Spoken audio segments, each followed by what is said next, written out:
Okay, so we're now moving towards the end of the play, and in Act 5, Scene 1, Macbeth is feeling really confident. He's had Macduff's wife and children killed, and that is always something that really shocks students when they read about Macbeth and study it. Why would he do that? Well, the reason why he does it is because Macduff has fled to England. Macduff, who was a loyal servant to Duncan, has gone off to England so that he can side with Malcolm, Duncan's firstborn son. But he's run away, so Macbeth has no way of attacking Macduff. And this is after the witches have said to him in an apparition, "Beware Macduff, beware the Thane of Fife." So Macbeth thinks, well, I can't attack Macduff because he's all the way in England, which is a separate country to Scotland. So what he decides to do is he attacks Macduff's family instead. So this is basically like a form of terrorism. He kills Macduff's wife and children and all his servants and pretty much everything, basically completely wipes them out. And the reason why he does this, he's trying to terrify Macduff. He's trying to make him feel that Macbeth is all powerful and a tyrant. But instead of making Macduff scared, what that does is basically make Macduff angry and determined to want to get his revenge on Macbeth. And Malcolm, who is Duncan's son, helps to ignite that sense of revenge and anger and hate towards Macbeth through Macduff. So that's why Macbeth does it. But right at the end of the play, Act 5, Scene 1, Macbeth is feeling incredibly confident. He feels that Macduff won't attack him. He knows that no man or woman born can harm him. So he just feels incredibly confident. He feels superhuman, basically. He talks about, oh, of course, I forgot to mention, so the apparitions, they say Macbeth won't be killed until Birnam Wood moves to Dunsinane Hill. So, well, woods can't move upwards, they can't move anywhere, so he's basically really, really secure. Nothing's going to happen to him. So he talks about that, and he says, what's the boy Malcolm, was he not born of woman? So Malcolm can't touch me because he was born a woman. Witches told me, Kate told me that no one can hurt me. So he's feeling really, really confident. He talks about how false thanes fly. So here we know that Macbeth's earls and dukes have all run away because they no longer want to work for him. They've all gone towards Malcolm to fight with him. So Macbeth is increasingly isolated, but he doesn't care. And he says he will never shake with doubt or fear. Now, again, just thinking about that, actually, that ties into what he was saying before about Banquo and Fleance and how he's bound with doubts and saucy doubts and fear. And here he's saying he has no doubts and fear because he knows no one's going to kill him. So it's echoing what he said before. That's quite interesting. I've never noticed that before. It's quite interesting. And then in Act 5, Scene 3, he knows that Malcolm is organising an army to come and attack him and try and defeat him. And Macbeth is aware that's going to happen at some point soon. And he says to one of his servants called Satan, he says, bring me my armour. And Satan says, 'tis not needed yet. And Macbeth says, I'll put it on.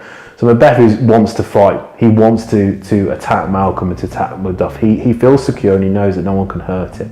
But also what's important here is that Macbeth feels comfortable in the role of a soldier. That's what he was at the start of the play. He was a good soldier, he was noble, he was brave, he defeated Duncan's enemies. He's good at it. He's not good at being a king. He's never been king before. It's not his natural purpose to be a king. He had his vaulting ambition, which means he got ahead of himself. So there's this idea that Macbeth is just desperate to become a soldier again. It's something he knows he can do really, really well. Then in Act 5, Scene 5, this is a really, really, really, really famous soliloquy because Macbeth basically reflects on life and the purpose of life, the meaning of life. So it's famous because it's basically like a form of philosophy, thinking about the meaning of existence and life. And Macbeth says, tomorrow and tomorrow and tomorrow creeps in the petty pace from day to day. So life just keeps going on and on, time keeps passing, tomorrow and tomorrow and tomorrow, it just keeps happening. Macbeth was previously obsessed with the past and trying to go back to the past. Now he's talking about the present and future. Time just keeps moving forwards, forever onwards. And it doesn't matter about individual lives, time will just keep moving onwards and onwards. When people are born and when people die, time still keeps moving forwards and creeps in this petty pace from day to day. And he says the last syllable of recorded time. So until the end of time, days will just keep passing. Doesn't matter about individual lives, days will just keep happening. And all our yesterdays have lighted fools the way to dusty death. So every single person is born, every single person dies, they have their dusty death. which is alluding to the Bible, ashes to ashes, dust to dust. We start off as dust, we go back to being dust. So he's talking about, as I said, the meaning of life and the insignificance of life. Everything we do within our lives is not important, because ultimately each of us will die. So it's completely futile, completely pointless. And he calls life a brief candle, so out, brief candle. Life's but a walking shadow, a poor player that struts and frets is his hour upon the stage. So he's using stage imagery, theatre imagery to try and explain what life is. So you've got a playwright, Shakespeare, using a topic he knows so well, which is performing plays, and using that as an analogy or a metaphor to explain what life is. So life is a really bad actor that's just on a stage, does all its strutting and it's fretting for an hour, and then is heard no more. So life is lots of things happening for quite a brief period of time, and then it's just done and you don't hear any more, and the brief candle is out. And then lastly he says life is a tale told by an idiot, full of sound and fury, signifying nothing. So all this sound and fury, this action, this noise happens in life, but it's ultimately meaningless.